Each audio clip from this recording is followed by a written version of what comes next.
Hello and welcome back to my channel. I'm Titleless Musings, and today I have a bit of a special journal with me for you. Today I am going to be setting up my last journal of 2025, which also happens to be my 21st journal in 5 years. So get a drink, get a snack. We have about 10 minutes here where I'm just going to talk through how I'm setting up this new journal. So, like I said, very exciting for me. I always do an end of year journal. I've made a video on my Musings on Journaling playlist if you want to check that out, where I kind of just describe what I mean when I say an end of year journal. It is quite as simple as it sounds. It's literally just a journal where I document the last couple months of the year. But then what kind of makes it special and what makes it stand out to me is I do a lot more scrapbook pages because I do a lot of events at the end of the year. So my end of year journal typically has like all of like any Christmas activities I do, any like to-do lists I make for gifts, things like that.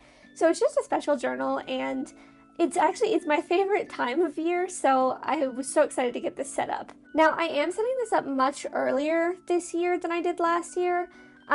It's actually like August 7th, I think, when I'm filming this, so you aren't seeing this until the beginning of September or the end of August. But I set it up early just because I have got no time. I'm not going to have a lot of time to journal, not only for filming purposes, but I also just wanted this to be done, set up, and out of the way so that come September, I can just grab it, off my shelf and start writing in it.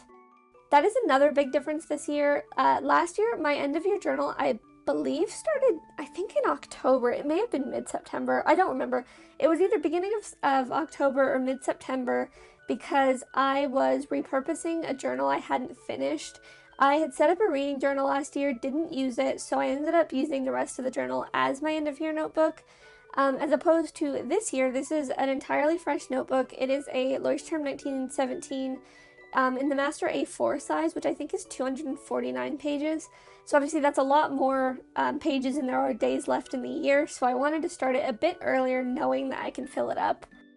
As I also said, this is my 5th year consecutively journaling. I've journaled on and off for probably about the last 10 years, but consecutively I started in the middle of 2020. And journaling actually kind of started as like a mental health thing for me. If you remember, everybody was kind of getting into new hobbies. People were baking bread. I got into journaling and then just stuck with it. It's actually kind of surprising. I've always journaled, but sticking with it every day for 5 years is, I do give myself a little bit of a pat on the back because I do not stick to things ever. So this is a huge milestone for me. And 5 years down the line, we are on journal 21, which is crazy. For the kind of theme for this journal as well as September, I didn't have a lot of ideas, I'm not gonna lie. When I set up a journal, the cover is usually just based on the color.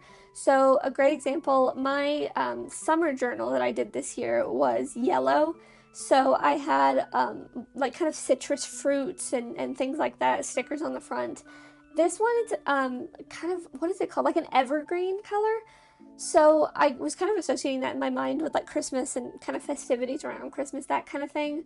So I really stuck with just a general green theme. I picked a lot of different greens. Some of them do clash a little bit, but I just picked greens that I had, green washi tape, green stickers, that kind of thing.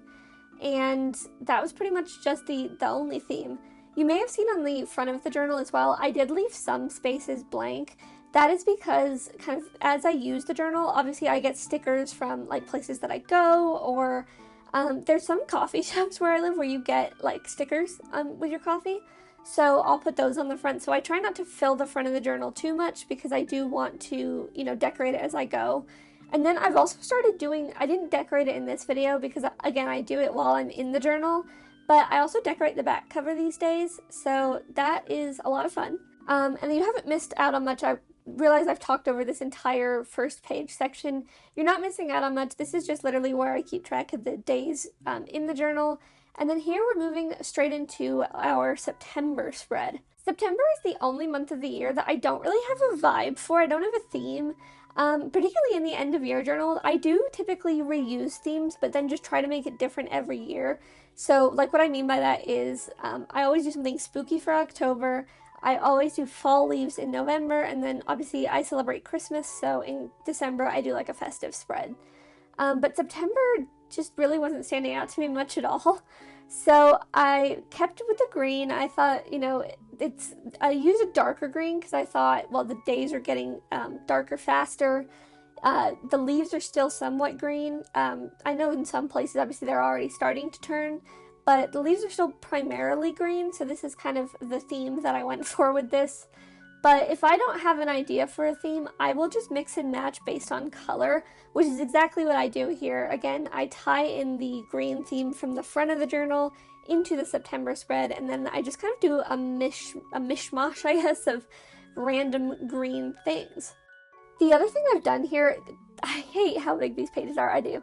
I don't hate it because, like, oh, I have other journals I could use, and I love having the bigger journal for the end of year spreads, but on spreads like this where I have absolutely no idea what I want to do, it's so hard to fill up some of the space, so I had to leave a lot of white space. I added this little calendar, but that's pretty much it. I mean, like I said, for me, I really like using big pages. I use them in my K-pop journal, but then I also use them for end-of-year spreads where I'm doing a lot of scrapbooking. But for months like this where I don't really have any idea for theme, it just means that there's a lot of space to cover with not a lot of, covering going on. So I just put a couple of random stickers, flowers, that kind of thing, a little Taylor Swift one. I actually do get a second one. I have one of her outfits, this green one from the Eras tour, so I put that on there, and I also just have like a random and hyphen photo card as well. So we're on to the last spread now, and if you've been on my channel before, or you've seen my journals before, you know about the monthly soundtrack page. So a monthly soundtrack page is literally what it says. It's not my idea. I saw it from somebody else years ago. But every month you keep track of the genres and then a certain number of songs. I always do 12 songs a month, but you could do more or you could do less. But they're either songs that were released that month, songs that you discovered that month, or just songs that you like listening to that month. And then what I do, I have like a 2024, 2025 playlist that I make, which is then all of the songs from each month. But yeah, it's just a really cool way to keep track of what you were listening to. I also find that sometimes my journal entries will reflect what I was listening to. So if I was listening to a lot of sad songs, for example, I can go back to my journal entries and be like, oh, I had like a hard month. This page is the absolute bane of my existence because every single month I F up the boxes.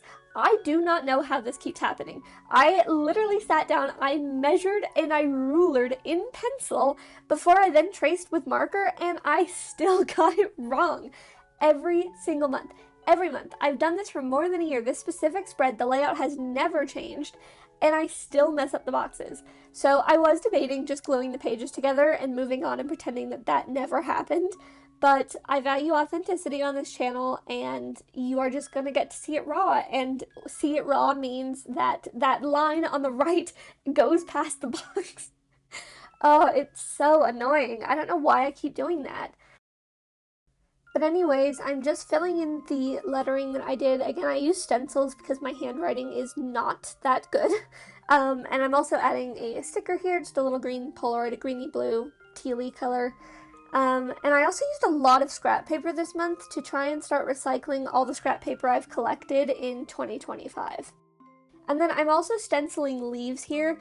This is an idea I had because I started a new personal notebook. I'm just kind of going through like a personal growth thing. So I have like a different notebook where I do like journal prompts. And I've been using that stencil a lot. And I was like, wow, it's beautiful. That would go so well for September. So that is what we did. And I don't know why I slowed that part down. I thought it looked artistic for the short, but it just looks kind of silly. Anyways, though, that is now the end of this video. If you did enjoy, please do remember to like and subscribe, as it really does help the channel. Let me know what you think. How long have you been journaling? Do you journal? What are your kind of plans for September if you set up pages? Definitely let me know your thoughts down below. I read and reply to pretty much every comment, so I would always love to hear your thoughts. But thank you so much for watching, and I will see you next time.